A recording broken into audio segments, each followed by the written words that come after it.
Ibn Abasah.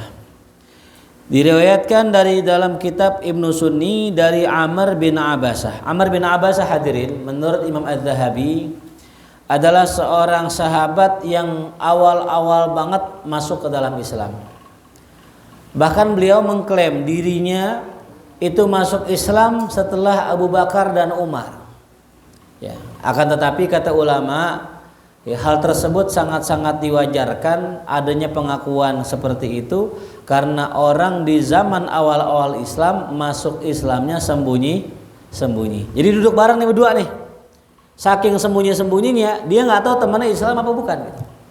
Nah, dia mengklaim apa tuh? Saya ini masuk Islam setelah Abu Bakar, Umar masuk Islam gitu. Berarti min awail, ya, termasuk orang-orang yang awal masuk Islam ya. Namanya apa? As-sabiqunal awwalun. Nah, beliau meriwayatkan baginda Rasul sallallahu alaihi wasallam pernah bersabda, "Ma tastaqillu syamsu." Tidaklah matahari menaik. Fayabqa syai'un min khalqillah, dan kemudian tersisalah, ya, satu makhluk tidaklah tersisa dari satu makhluk pun dari makhluknya Allah illa sabbahallaha azza wa jalla, kecuali makhluk tersebut akan bertasbih kepada Allah azza wa jalla wa hamidahu, dan memujinya. Illa, kecuali maka minasyaiton, kecuali apa saja yang mana mereka golongan dari golongan syaitan. Wa a'ta bani Adam, dan a'ta bani Adam.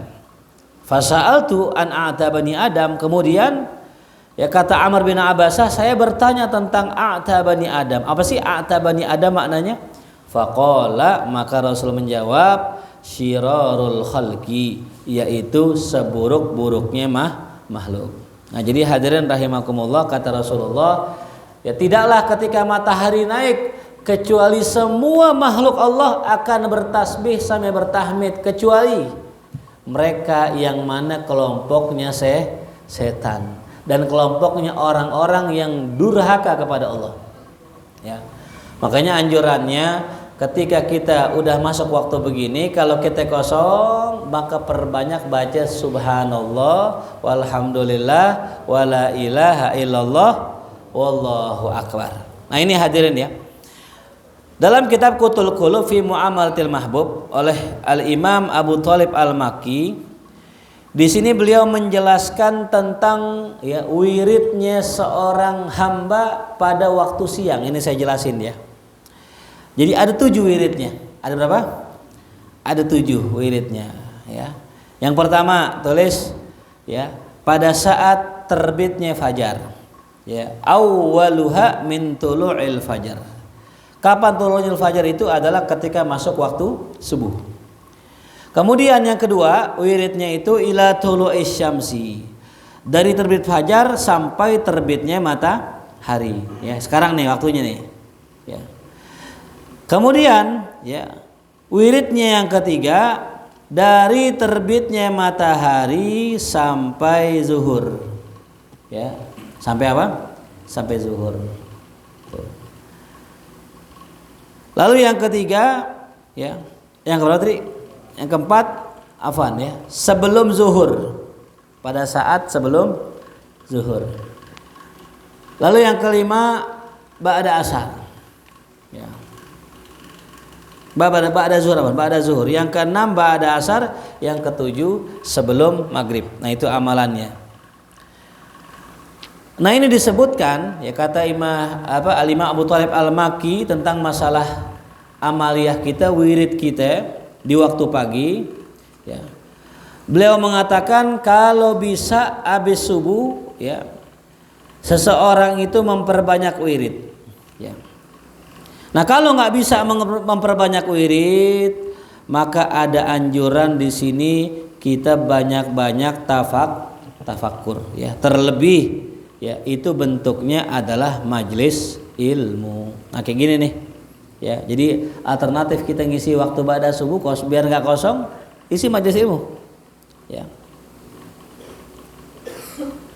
Bahkan berkata Abdullah bin Mas'ud radhiyallahu anhu, ugdu aliman, jadilah engkau di pagi hari sebagai orang alim, au muta'alliman, kalau nggak bisa jadi orang alim minimal jadi pelajar. Ini kayak gini ya, jadi disuruh sama Abdullah bin Mas'ud kalau bisa pagi-pagi kita ini jadi orang alim, ngajar. Kalau nggak bisa ngajar, belajar. Au mustami'an, kalau nggak bisa belajar juga mustami' dah, nyimak. Nah, ini kan ada semua nih, lengkap ya. Ada yang ngajar, ada yang muta'alim nih, nyatat nulis. Yang ketiga apa? Dengerin dan nyimak gitu ya. Wala takun ar-rabi'ah, jangan jadi yang keempat. Apa itu?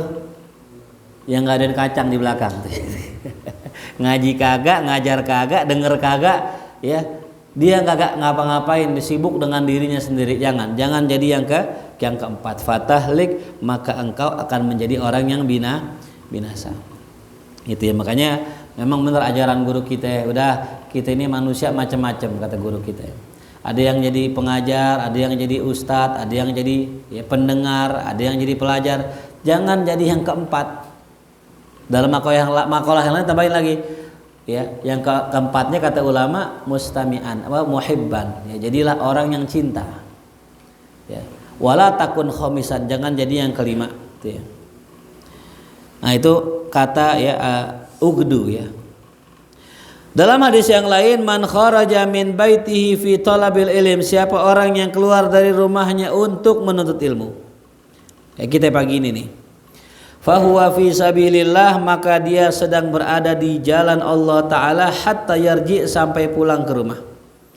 Ya, sekiranya ada orang meninggal di tengah jalan dalam perjalanan majlisnya ya, maka orang tersebut meninggalnya fi sabilillah, dia orang yang syahid.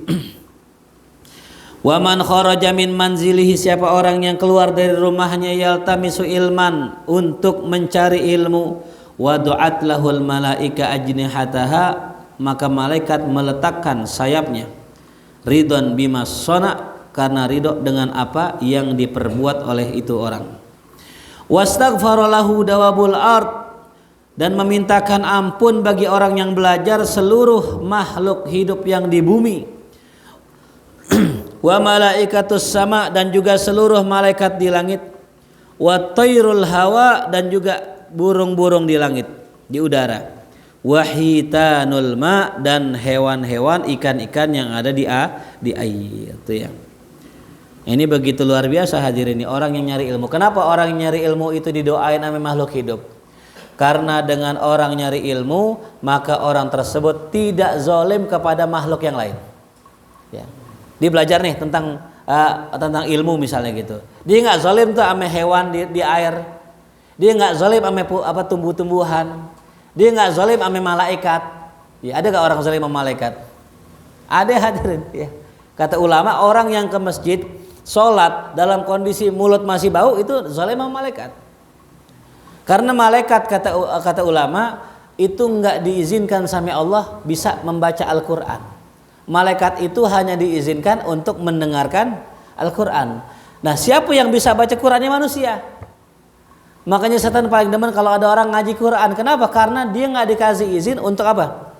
Baca Quran seperti kita. Ibadah mereka udah masing-masing.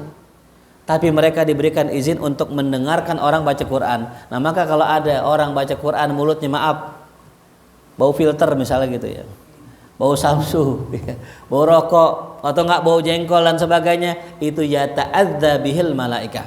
Malaikat merasa terganggu. Nah, maka ya dengan orang belajar ilmu, dia pakai siwak, dia gosok gigi, malaikat senang didoain kita sama siapa? Malaikat. Jangankan malaikat, ya tadi itu binatang itu mendoakan kita. Kenapa? Dengan berkat ilmu manusia enggak zalim sama binatang. Ya. Coba lihat sekarang ya, pembalakan hutan, penggundulan hutan, itu yang terzalimi siapa? Binatang hadirin. Yang kesel siapa? Binatang, terganggu ekosistemnya mereka. Tapi dengan orang belajar ilmu, mereka tahu bahwasanya nggak boleh nih yang namanya eksploitasi hutan. Hutan punya Allah, nggak boleh sembarangan ngatur hutan, nggak boleh sembarangan nebang hutan. Jangan kan nebang hutan, nyabut daun di pohonan aja kita nggak boleh sembarangan. Nyabut daun. Ya, kalau kata guru saya dulu, kalau ente mau nyabut daun, bismillah. Nyebut apa? Bismillah. Kenapa? Karena daun punya siapa? Allah. Nyabutnya juga atas nama Allah. Tuh, mereka senang juga sebagaimana hewan korban disembelih. Hewan korban disembelih mereka senang. Kenapa? Karena emang untuk itu mereka diciptakan sama Allah. Tapi kalau orang nggak punya ilmu, lihat ya, banyak gak sekarang orang sok-sokan memotong-motong, sok-sokan mau nyembelih hewan biar apa? Biar naik namanya, tang-tang jadi RT ya, baru naik jadi RT punya golok. Dari mana goloknya? Beli sama teman status kan gitu ya. Temannya jualan, dia tertarik dibeli golok. Nah, udah ada golok mau ngapain kalau bukan buat sembelih? Bener gak? Tapi nggak punya ilmu sembelih. Sok-sokan nyembelih, akhirnya digorok tuh. Serok. Kasihan nggak? Kasihan. Ya. Banyak kayak yang begitu tuh ya. Ya. Ada video pejabat ya kan mau pemilihan kan, motong hewan korban. Digorok sampai 16 kali hadir. Tret. Ya Allah. Kalau yang ahli kan enak ya. Direbain tuh hewannya. Betot sekali seret, kelar. Tuh. Ini biasa buka bungkus Indomie, sok-sokan mau buka leher hewan. Ini beda hadirin nih, binatang nggak seneng sama yang begitu. Makanya apa? Ketika ada orang belajar ilmu tentang korban, ilmu tentang penyembelihan, yang seneng siapa? Binatang. Kenapa? Karena dia nggak dizolimi. Nah maka binatang juga doain orang yang menuntut ilmu. Gitu. Ya. Jadi girang semua tuh. Bahkan suatu hari baginda Rasul ketika lagi lewat ada seorang sahabat lagi ngasah pisaunya depan hewan ya, sembelihannya. Diomelin sama Rasul. Gitu. Diomelin. Kenapa? Itu menyakiti. Nah makanya dengan dia ngaji, nggak ada tuh ceritanya ngasah hewan, ngasah pisau di depan hewan, dipisahin. Yang ngasahnya di rumah, baru tinggal pakai. Itu pun kalau kita lihat ya orang kalau sekarang namanya tim Juleha namanya ya. Dia kalau motong tuh goloknya diumpetin dulu gini. Tahu nggak diumpetin kenapa? Takut dipinjam ya gitu. Goloknya diumpetin biar apa? Biar jangan sampai tuh hewan lihat tuh goloknya. Kan serem juga, bener gak? Ya. Contohnya kita lagi duduk, misalnya gini. Terus ada orang nanya jalan sama kita. Tapi ambil megang golok begini. Assalamualaikum Pak. Masjid Al-Abor di mana ya? Megang golok takut gak kita? Kita aja yang manusia apa? Takut. Ya, begitupun hewan. Jadi kalau kita pengen nyembelih, umpetin goloknya itu. Ya. Yang kedua, ketika kita pengen motong hewan, ya jangan cuman atu goloknya. Ini goloknya atu. Ya bukannya nggak boleh. Kalau yakin goloknya aman nggak apa-apa. Pernah nggak ada nggak kasus gitu? Pas lagi motong goloknya, bukan tumbuh lagi, copot. Goloknya copot dari batang dari gagangnya, copot tuh golok. Nah kalau yang paham ditaruh di kakinya tuh, ya pisau cadangan. Sekiranya copot langsung ambil pisau langsung belek kan begitu. Nah intinya apa? Udah urusan motong serahin sama siapa? Ahlinya udah gitu ya. Gitu. Dan yang ahli jangan apa? Jangan sampai pelit sama orang. Namanya ibadah, orang mau bantu ibadah jangan diberat-beratin ya. Ini kalau motong nih satu kambing nih ya 100.000 misalnya gitu. Jangan udah mau nyari berkah dikasih berapa aja, dikasih ambil nggak dikasih. Jangan pakai minta, itu yang paling bagus sudah gitu. Mau ditargetin nggak apa-apa, yang penting jangan memberatkan karena orang pada pengen ibadah. Jadi kembali lagi tadi ya. Jadi yang senang orang ngaji siapa tuh? Hewan. Termasuk bini juga sama, harusnya senang juga. Ya, kan yang disebutkan sama Nabi kan apa tuh? Binatang di bumi, ya, malaikat di langit, burung, ya tuh. Ya. Apalagi tuh? Ikan. Nah, kurang tambah lagi nih. Bini di rumah juga girang hadirnya kalau kita ngaji, beneran dah. Ya. Ada salah seorang jamaah saya ketika dia dulu nggak ngaji, bininya ribut mulu sama dia. Pas udah ngaji, sayang banget sama bini. Kata bininya, dah bang ngaji aja dah bang. Wow, masya Allah. Kenapa? Karena berkah ngaji, orang ngerti ilmu, si suami ngerti hak istri, ngerti gimana nyenengin istri. Gitu. Makanya agak aneh kalau ada istri ngelarang suaminya ngaji, aneh bener itu. Tanya ada jamaah dah, apa yang saya ajarin ketika majelis misalnya malam Rebo di Mahya. Ya pernah saya sampaikan nih kalau pulang ngaji jangan tangan kosong. beli makanan, ya martabak kek, nasi goreng kek, pecel ayam kek, pecel bebek, semuanya. Pokoknya pulang jangan tangan kosong gitu. Kenapa girangin istri? Ya. Kalau bisa pasar minggu masih buka, mampir ke Nyonya Keriting. Ya. Kalau masih buka, jam 11 malam masih buka.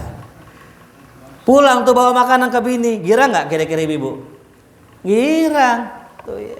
Ada yang nungguin, pas banget ayah bawa makanan, udah lapar dari tadi nungguin makanan, pas banget tuh. Besok ngaji lagi deh tiap malam begini. Wow. Ajak bini tuh, seminggu sekali jalan-jalan, nggak mesti belanja nggak, yang penting jalan-jalan. Bener dah, emak-emak tuh nggak begitu giroh juga sama belanjaan nggak. Yang penting jalan-jalan dulu, ntar sebulan sekali baru belanja gitu. Seminggu sekali jalan, ajak ke komplek kosong tuh, perumahan baru. Nunjuk-nunjuk aja gini, ntar gitu. Ya. Kalau ajak ke mall, saran saya buat bapak gitu, jaga istrinya. Ya, makanya saya kalau ke mall, saya pegang tangan istri saya, kenceng banget saya pegang gitu. Ya, bukan sayang banget, bukan itu. Takut kemana-mana gitu. Takut keliling. Nah, jadi kembali lagi tadi ya, kalau orang nyari ilmu yang senang semua orang. Karena orang kalau udah pakai ilmu enak hadirin. Udah pakai ilmu enak, aman, ya, nggak bakal ada kezaliman gitu, ya. Tuh. Bahkan dalam hadis Abi Dzar Al-Ghifari rahimahullah mengatakan, hudur majlisi ilmin, hadir di majlis ilmu, afdal lebih utama min salati alfi rakaat, daripada salat 1000 rakaat. Wa afdal min syuhudi alfi janazah, lebih afdal daripada menyaksikan 1000 orang meninggal. Wa min iyadati alfi marid, dan lebih afdal daripada mengunjungi 1000 orang sakit.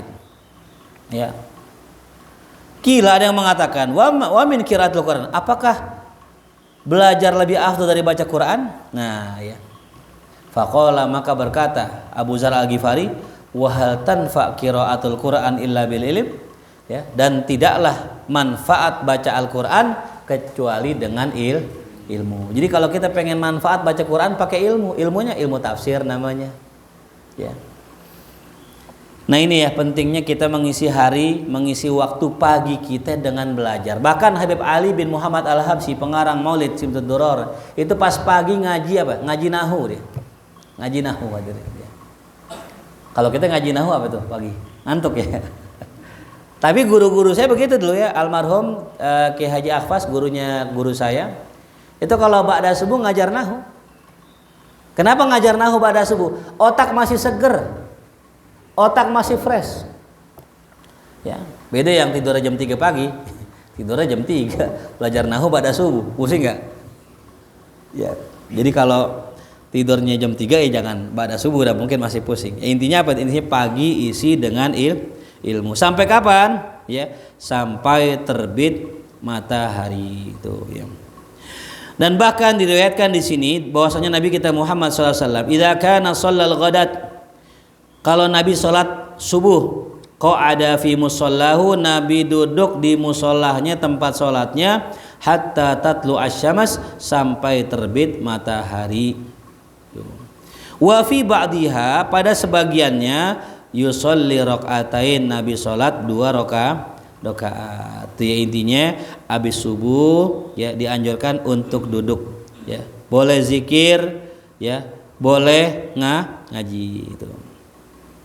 Bahkan ada satu hadis dari Nabi kita Muhammad SAW, yabna Adam, nah ini hadis qudsi, yabna Adam, wahai anak Adam, udhkurni min ba'di salatil fajri sa'atan, ingatlah aku setelah sholat subuh walaupun sesaat. Ya, walau sebentar, ingat Allah. Kenapa? Wa ba'da sholatil asar, begitupun setelah sholat asar, saatan sesaat.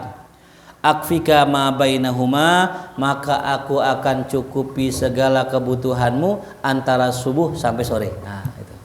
Ya, jadi kalau kita pengen dicukupin sama Allah, di waktu itu tuh kita ingat sama Allah. Ya, kan orang kadang-kadang pagi nih habis subuh buru-buru banget ya. Habis kelar subuh buru-buru ke pasar. Itu makruh hadirin. Ya, kita ke pasar tuh jangan terlalu giroh. Maksudnya jangan terlalu giroh itu jangan lebih giroh daripada zikirnya itu. Boleh silakan ke pasar, cuman zikir dulu. Ya. Kan ada tuh orang tuh ya, sebelum subuh udah berangkat kemana tuh? Ke pasar. Tuh ya. Pagi-pagi sholatnya buru-buru. Ya. Siapa tuh biasanya tuh? Saya nggak sebut dah ya. Intinya orang dagang ya, orang dagang. Padahal hadirin yang namanya dagang, kita bisa milih waktunya kapan. Nah, misal contoh dagang sayur kan ya, sebelum subuh ada tuh tukang sayur udah berangkat dagang. Sebelum azan subuh udah standby di tempat lokasi dia dagang. Kita lihatin nggak, sampai subuh kayaknya nggak sholat dah kayaknya. Sampai habis subuh kayaknya nggak sholat dah. Ini mau nyari berkah dari mana? Ya, duit yang didapat nggak berkah hadir karena ninggalin apa? Sholat. Emang nggak bisa sholat subuh dulu baru berangkat bawa gerobak gitu? Bisa nggak? Bisa, banyak kang sayur begitu. Kenapa kita nggak bisa gitu? Ya jadi jangan tinggalkan sholat tuh, terutama sholat subuh. Ya. Nah kemudian setelah itu faidar tafaat, apabila telah naik asyamsu matahari wabyadot, sudah memutih langit, sholat duha sama niya rakaat, sholatlah duha 8 rakaat. Ya. Ini anjurannya, maksimalnya berapa rakaat? Duha 8. Ya. Wakila ada yang mengatakan 12. Tapi pendapat yang lebih kuat ya sholat duha itu 8 rakaat. Nah, habis duha ngapain? Kan kosong tuh. Nih kita ngomongin yang nggak kerja ya, yang kosong ngapain? Fa'in alima maridon adahu, kalau dia tahu ada yang sakit, tengokin pagi. Itu paling bagusnya nengokin. Ya, jangan orang sakit tengokinnya malam ya. Kecuali orang-orang khusus gitu. Nengokin orang sakit jam 2 pagi ya. Kok jam 2 pagi? Ya orang pintunya ngablak. Lagi ngopi merokok gitu. Ya sekalian dah liatin dah. Lo gimana kabarnya begitu ya. Tapi kalau memang rumahnya ketutup jangan. Harus cari waktu yang memang tepat sama dia. Ya ba'da subuh. Ba'da duha pagi-pagi. Ya. Wa in hadarat janazah syayya'aha. Kalau ada jenazah ya yang sudah Yang sudah rapi siap untuk diantarkan, antarkan. Gitu. Kalau ada yang meninggal takziah gitu. Pagi kan seringnya pagi kan pada subuh takziah tuh. Tuh. Ya. Wa in kanat ma'unatan ala birri wa taqwa sa'afiha. Kalau ada orang ya yang butuh dibantu berbuat kebaikan ketakwaan maka bantu. Wa in kanat hajatan li akhin min ikhwani. Kalau ada orang butuh hajat, tunaikan hajatnya, qadhaha, ya tunaikan hajatnya di waktu pagi. Wa in kanat fardon, kalau ada kewajiban seperti nyari nafkah, yalzamuhu alqiyamu bihi, yang wajib dikerjakan sama dia, saro'a ilaih, bersegera tuh. Nah, jadi kalau kita berangkat pagi-pagi tadi, berangkat buru-buru, seandainya misalnya kita kerja atau dagang, niatinnya ibadah. Nah, dapat pahala tuh, bagus pahala tuh. Nah, maka fahadha afdalu syai'in ya'maluhu ba'dal azkar wal afkar min ba'di tulu'is syams. Inilah amalan yang paling afdol yang dikerjakan orang setelah zikir dan fikir. Afkar wa azkar, setelah zikir dan mikir. Setelah apa? Zikir dan mikir. Kenapa nih ada zikir ada mikir? Karena zikir itu tempaannya ke sini dan mikir tempaannya ke sini. Orang yang kalau kebanyakan mikir kagak zikir maka jadi orang pintar tapi kebelingar. Dan orang yang kebanyakan zikir nggak pakai mikir maka jadi setengah. Jadi setengah tuh ya. Gila ntar. Kebanyakan apa? Zikir tuh. Harus mikir. Ya. Nah, faida faragha min zalik, kalau udah selesai tuh, udah duha udah, nengokin orang sakit udah, zikir udah. Ya. Kemudian walam yattafiq lahu ma dzakarnahu minal kurubat. Kalau emang enggak ada kerjaan tuh, enggak udah kosong lah gitu. Akhaza fis shalah. Dia boleh tuh isi waktunya dengan salat. Au tilawatil Quran, atau baca Quran, au sunu fil azkar, atau dia baca wirid zikir. Kalau di kita sekarang biasanya wirdul latif dia. Apa sih wirdul latif? Wirid pagi dan petang. Ya. Atau mengerjakan nudiba ilaihi, apa yang disunnahkan, au muhasabah, atau dikerjakan muhasabah, mengintrospeksi dirinya. Ya. Nah itu ya wirid yang pertama. Ya. Awan wirid yang kedua, hadza huwal wirdus tsani minan nahar. Ya. Kemudian lanjutnya adalah setelah kita melaksanakan wirid pagi tadi, ya, barulah kita masuk ke waktu duha, ya. Sebenarnya hadirin, yang namanya sholat duha itu terbit matahari udah duha tuh. Suruk yang bunyi itu titit, setelahnya 10 menit 15 menit itu sudah masuk duha. Itu tapi awal duha. Ya. Nah, paling afdolnya duha kapan? Idza adhat aqdam bi harris syams. Kalau kaki udah berasa panas dengan cahaya matahari itu. Itu paling afdolnya duha. Ya. Jadi boleh nggak sholat duha jam 6? Ya boleh kalau udah masuk waktunya. Tapi kalau paling afdolnya nunggu matahari apa? Matahari memanaskan badan kita udah tinggi itu. Ya. Nah, bahkan satu hari baginda Rasul keluar menemui sahabatnya, yauman, satu hari. Wahum yusalluna indal isyraq, dan Nabi melihat sahabat sholat ketika isyraq. Baru terbit matahari ulang langsung sholat gitu.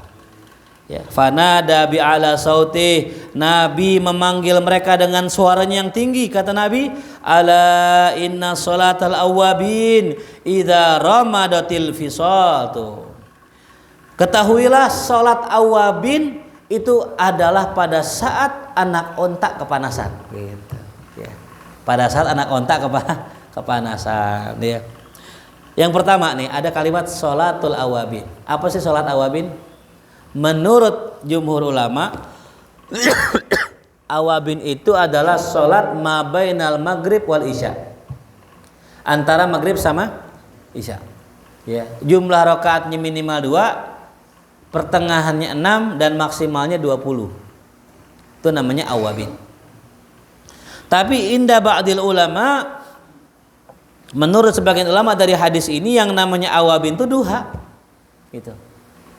Apa sih arti awabin? Orang-orang yang bertaubat.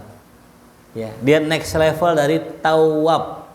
Kalau tawab kan, ya, tukang bertobat. Innallaha yuhibbut tawabin. Nah, di atasnya tawabin ada namanya awabin. Ya. Ada pondok namanya pesantren Al-Awwabin, artinya pesantrennya orang-orang yang suka bertobat. Bismillah. Itu ya.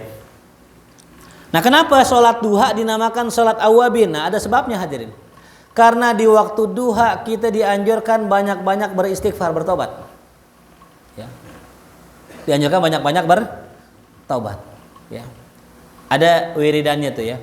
Baca 40 kali Rabbighfirli warhamni watub alayya. Itu disunahkan di situ. Ya, Rabbighfirli warhamni watub alayya, Rabbighfirli warhamni watub alayya. Rabbighfirli, maafkan aku, warhamni, sayangi aku, watub alayya, terima taubatku. Nah, disitulah dinamakan awabin. Waktunya adalah pas saat duha. Kalau orang kita baca kapan tuh biasanya Rabbighfirli warhamni? Bulan Rajab ya, bulan Rajab masuk maghrib sama subuh baca itu. Sebenarnya nggak usah nungguin Rajab, tiap hari baca itu. Yaitu pada saat waktu sholat duha. Emang nggak usah baca gituan? emang pentingnya apa sih baca gituan? Ini nih, maaf ya. Banyak orang nanya, banyak orang minta wirid yang ada hubungannya sama rezeki ya. Yang ada hubungannya apa? Sama rezeki, sama hajat tuh sering banget orang tuh. Paling demen orang dikasih amalan yang berkaitan dengan masalah apa? Duit. Guru, apa sih amalan biar nambah duit? Ya. Baca 3 kali. Sebutkan dengan suara kencang. Apa bacanya guru? Kerja itu amalan itu. kerja. Itu amalan mau kaya itu. Duduk wirid doang. Sebenarnya hadirin begini. Ya, saya dari zaman dulu ya. Kalau ada orang gitu nanya masalah rezeki, saya pasti bilang ini, lo ngaji dah tuh kunci rezeki. Kalau lo udah ngaji, ente udah ngaji, insya Allah entar dapat amalan-amalan yang membuat kita banyak kerja. Itu.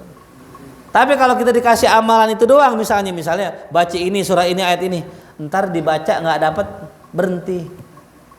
Tapi kalau orang ngaji, dia belajar, insya Allah amalannya banyak, nggak berhenti. Bahkan dulu ada seorang anak muda datang ke Imam Haddad ngeluh masalah rezeki. Ya, Imam, saya rezeki saya seret banget ya. Gimana ya caranya biar lancar? Dikasih kitab. Nih, lo ngaji nih bawa kitab. Disuruh ngaji hadirin.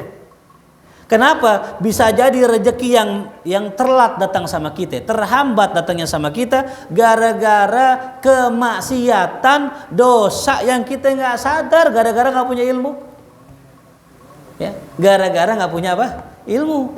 Kita ngerjain dosa nggak sadar, ternyata dosa, ya itu yang menghambat rezeki kita. Atau kita ketika lagi hidup ini ngejalanin akhlak yang salah, nah itu, ya.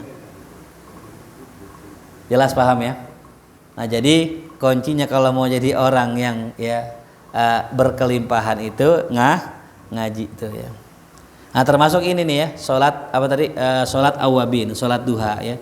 Makanya kalau orang sholat duha diiringi dengan istighfar, dosanya kehapus sama Allah, rezeki gampang datang. Ya. Kata Nabi kita Muhammad SAW, man lazimal istighfar, siapa yang melazimkan istighfar, baca istighfar terus-terusan sambil taubat sama Allah, ja'alallahu min kulli dikin makhraja, Allah jadikan setiap kesulitannya jalan keluar. Ya. Wa min kulli hammin faraja, setiap kesedihan ada jalan apa? Ada solusinya. Wa razaqahu min haitsu la yahtasib, Allah kasih rezeki dari yang enggak disangka-sangka. Tuh fadilah istighfar. Kapan bacanya istighfarnya? Pada saat sholat duha. Gimana istighfarnya? Rabbighfirli warhamni watub alayya. Berapa bacanya? 40 kali. Tuh ya. Silakan amalkan. Ya. Ini amalan buat bersihin diri kita dari dosa. Kalau diri udah bersih dari dosa, nah ini dia. Rezeki gampang apa? Datangnya. Makanya orang bilang sholat duha itu katanya ngelancarin rezeki. Ya ini. Sholat duha yang ada tobatnya, sholat duha yang ada istighfarnya gitu ya. Kemudian ya, wa adna ahwalihi, nah ini, dan kondisi yang paling rendah nih kalau kita di waktu duha nih, kita nggak bisa sholat, nggak bisa baca Quran, nggak bisa ngapa-ngapain, paling rendahnya kita kerjaan itu as-somtu wan naum. Apa tuh? As-somat, diam sama tidur gitu. Itu kalau nggak bisa ngapa-ngapain, bukan santri yang mesti belajar, bukan pekerja yang mesti kerja, bukan pedagang yang mesti dagang, terus ngapain dia? Ya udah tidur rame diam, udah itu pilihan yang paling bagus sudah. Tapi kalau nggak bisa ngapa-ngapain ya, kalau bisa zikir, kalau bisa Quran dan sebagainya, dia nggak bisa ngapa-ngapain, udah diam sama tidur. Kenapa? Fafihi masalamatun minal atham wa mukhalatatil anam. Ya, karena dengan dia diam sama tidur, dia selamat dari dosa dan selamat dari bergaul dengan manusia. Kenapa? Umumnya kalau orang bergaul sama manusia, ya, umumnya adanya ghibah. Makanya kalau kita mau nyari informasi paling akurat ring 1, kadang-kadang nyari di tukang sayur hadirin. Jadi kampung saya tuh, ya kampung saya bukan di sini sih enggak ya, nggak beda. Itu kalau lagi tukang sayur tuh ada aja gosip-gosip terkini. Gitu. Ya, dari mulai masalah gosip ya pejabat misalnya, sampai gosip ustadz juga ada tuh, gosip ustadz itu. Itu di tukang sayur adanya tuh. Nah kan kalau begitu kita kadang-kadang nih lagi belanja kagak mau dengerin, cuman kedengeran ya. Kita nggak mau dengerin, kedengeran lah. Iya masa sih ustadz begitu gitu.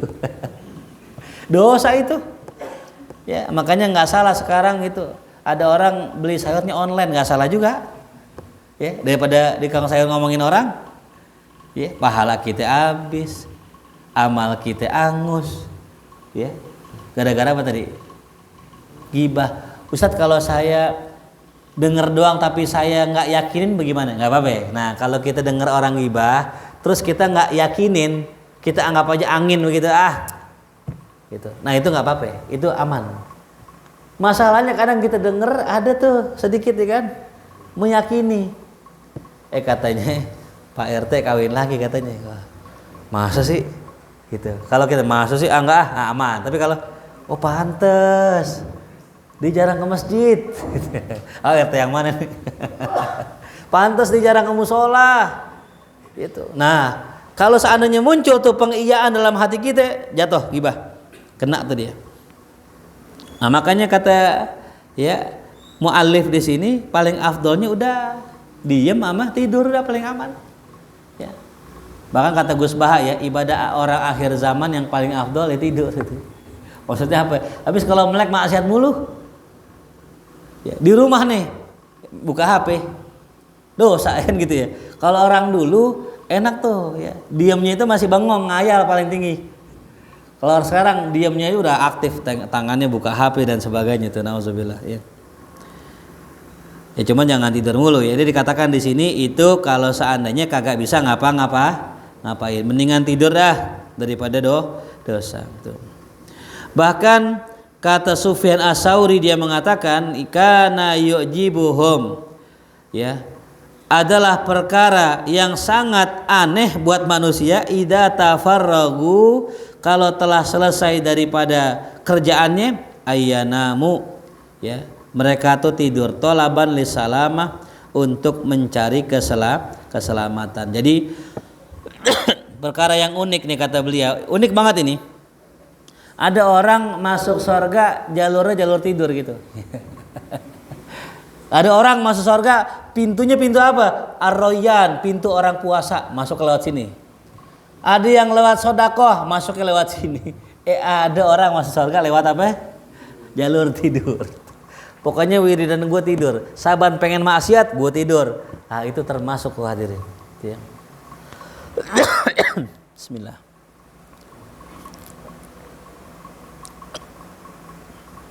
Ya jadi ada orang yang memang amalannya paling bagusnya tidur. Ya.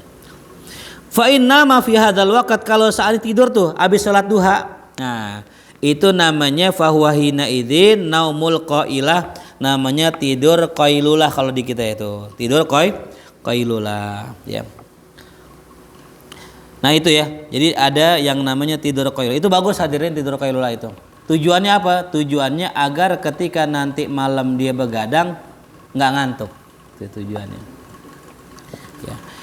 Nah setelah itu ya, fa in hasalat kifayatuhu fi yaumih, kalau dia kerja misalnya udah dapat tuh rezeki buat hari itu, buat makannya fi tilkan nahar, untuk siang hari itu, maka anjurannya dia tinggalkan pasar, masuk rumah, au qa'ada fi baiti maula, atau masuk rumah Allah masjid, dan dia itu sibukkan diri untuk bekal akhiratnya itu ya. Jadi kalau orang dulu hadirin nyari duit gak nyampe sore, nggak nyari duit sampai cukup. Misal kita dagang nih misalnya ya, setelah selesai dagang cukup ya udah selesai, berhenti, mau johor nggak apa-apa. Bagusnya begitu. Kalau orang sekarang kan kagak ya, dikejar terus dunia tuh Allah. Ya tapi saya agak maklumin juga begini ya, mungkin zaman dulu orang kebutuhannya nggak banyak, sekarang Allah kebutuhannya banyak. Orang dulu yang punya motor berapa sih, udah kaya banget orang punya motor. Sekarang orang susah juga punya, perlu nggak bensin? Apalagi bensinnya solar hadirin. Nah, tuh. Yang kedua, orang dulu nggak ada wifi, sekarang ada wifi. Berapa sebulan pakai paket internet? Ada 100.000 lebih kan? Tuh, berapa dah tuh? Bensin seminggu anggaplah 200.000 ya, seminggu tuh. Sebulan berapa? 5 kali 4 800.000, wifi 200, 1.000.000. Tuh kalau rumahnya rumahnya 2, ya bininya 2 soalnya gitu. Ya itu. Wifi-nya 2 gitu. Nah, kalau enggak dijambak sama bini kedua kan gitu. Nah, belum lagi ntar yang lain-lainnya, banyak kebutuhan kita. Kalau kata Kiai ini lagi kan begitu ya. Orang Betawi ngojek, dapat gocap johor pulang. Orang Jawa maghrib katanya gitu. Kenapa orang Jawa maghrib? Karena buat bayar kontrakan hadirin. Nah kalau sampai johor doang, makan doang gak bayar apa tuh? Kontrakan. Makanya kalau orang butuhnya lebih, wajar. Habis pulang kerja nyari duit lagi nggak apa-apa. Selama itu dalam batas kebutuhan. Ya jangan sampai udah cukup dicari lagi gitu. Terakhir saya waktu 2019 saya punya murid ketangkap hadirin. Hampir satu majelis. Gara-gara demo tuh. Demo KPU, masih ingat ya? Berangkat tuh semua Ya. Singkat cerita lah, ada satu orang yang memang di penjara. Yang sisanya wajib lapor. Nah, ketika di penjara ketemulah ada salah satu peserta demo yang ketangkep gara-gara lagi dagang bakso, hadirin. Lagi dagang bakso, lagi mengutin mangkok, diciduk polisi. Dipikir demo, pendemo gitu. Saya bang masuk penjara gara-gara dagang bakso. Dicerita tuh gara-garanya saya dagang tuh keluar pagi. Nah sore udah habis. Dagangnya di demo, tempat demo. Wah ambil lagi kali ya. Biasanya sore pulang udah. Karena dia ngerasa masih rame tempat demo, banyak orang yang belanja, dia pulang diambil lagi bakso stoknya. Didagang lagi sampai malam. Sampai malam rapi. Jam 9, jam 10 udah kelar tuh, udah habis. Dipulang lagi, dibalik lagi, ambil lagi. Sampailah jam 12 dia masih dagang tuh, kemaruk itu. Jam 12 lagi ngangkatin mangkok, ditangkap sama polisi, masuk penjara gara-gara jualan bakso. Seandainya tuh jam 9 udah pulang, aman, udah bisa kumpul bareng keluarga. Cuman gara-gara apa tadi? Terlalu ngejar dunia. Tuh, ya. Ini ya. Jadi pelajarannya apa tuh? Sembelih sifat rakus kita. Sembelih sifat tamak kita dengan cara kita berbagi sama orang lain, dengan cara besok kita berkorban. Jadi ada hadirin begini ya. Kenapa sih Abdullah bin Abbas itu nyontoin kita korban pakai ayam? Ya. Bahkan didukung pendapatnya oleh Imam Zakaria Al-Ansori. Dianjurkan bagi orang miskin untuk menyembelih hewan meskipun apa tadi? Unggas atau ayam atau bebek. Kenapa kok mesti begitu? Nih ada hikmahnya gini. Kita hadirin, kalau hari raya tujuannya itu diadain korban itu agar menyembelih sifat rakus. Nyembelih sifat apa? Karena ini bahaya benar. Ya. Milih mana kira-kira? Punya duit 100 juta aman apa 1 miliar masuk penjara? Nah, masuk penjara. Ntar keluar lagi gitu ya. Itu mah koruptor itu. Ya korupsi gede-gedean masuk penjara, keluarnya apa tuh? Masih ada duitnya. Nah kita. Nih hadirin ya. Jadi ketika ada orang di bulan Zulhijjah ini nyembelih itu hewan apa korban, maka yang tersembelih juga serasa tamak dan rakusnya. Nah makanya kenapa sih ulama nyuruh kita nyembelih hewan juga meskipun hanya unggas? Biar apa? Biar di hari raya kita udah punya daging. Biar punya apa? Biar nggak ribut berebutan daging. Kan maaf hadirin ya, ini kita orang pengajian ya, ngambil daging korban nggak apa-apa, bagus. Cuman berebut jangan, malu kita. Ya, makan snack gorengan habis ngaji bagus, yang jelek apa? Berebut. Iya, bener gak? Ngambil berkat maulid tahlil boleh, yang nggak bagus berebut. Ya, bahkan ngambil 2 yang satu taruh dalam sarung begini tuh gitu tuh. Makanya tuh hikmah kenapa tahlilan pakai sarung lebih afdol katanya. Karena bisa ngantongin apa tuh? Habis ngantongin karena bawah bilang, "Bang, beloman tuh." Padahal udah tuh, dikolongnya 2 lah gitu. Dia nggak bangun-bangun, duduk di situ lama katanya. "Bang, apa Bang belum pulang?" "Enggak," katanya gitu. Nungguin sepi katanya. Malu bawa 3 katanya. Tuh bayangin coba, seandainya kita sudah cukup dengan daging di rumah, bener gak? Berebut gak di luar? Jadi yang nggak dipengen nih ame orang Islam tuh celamitan, ya rakus, tamak. Nah gimana caranya ikutan kurban menghilangkan sifat celamitan tadi? Gitu. Ya jelas paham ya. Nah kita kalau sudah punya duit, udah punya bekal, kagak bakal ngelirik punya orang lain. Contoh ya, kita kalau sekolah punya apa bekal sarapan. Ya. Yang lain pada buka, kita buka nggak? Bukan, kita punya, ngelirik nggak punya orang? Enggak, karena udah siapa yang ngelirik punya orang? Yang nggak punya itu yang ngelirik. Dilihat bekal orang, oh nih ada saya waktu sekolah namanya nasi ranjau hadirin. Tahu nasi ranjau apa? nasi semalam yang dibungkus. Jadi kan nasi semalam nggak habis tuh. Pagi dibungkus sama emaknya. Pas dibuka berasap. Diangetin soalnya. Tahu nggak nasi semalam gimana sih baunya? Udah bau apa? Perengus ya. Tapi habis hadirin. Yang makan soalnya pasukan Gaza soalnya. Ya, habis itu. Nah kalau orang sudah punya bekal, udah punya sesuatu, nggak bakal ngerik punya orang. Nah itu. Jadi besok saya sarankan semua jamaah kalau ada kelebihan harta potong, meskipun hanya motong ayam. Gitu. Ustaz kalau motong di masjid boleh nggak? Boleh. Kalau nggak malu, ya. Minta nomor panitia. Ya. Kata Arpan nih saya nyumbang apa ya? Bebek, soang, entok nih atuh. Saya minta paha kambing atau ya kurang ajar ya. Kalau nyumbang sapi wajar minta paha kambing. Nyumbang ayam tukernya paha kambing.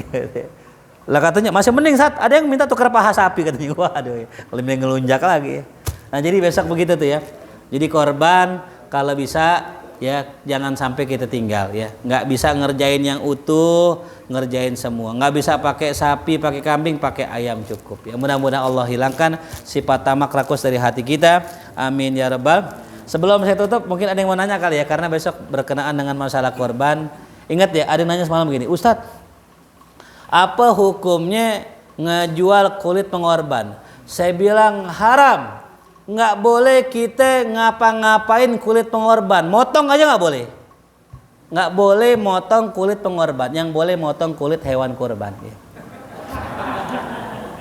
Kalau motong kulit pengorban dosa gitu. Pengorban lagi nonton begini dikulitin nggak boleh. Gitu. Ayo ada yang mau nanya silakan ya. Wallahu a'lam.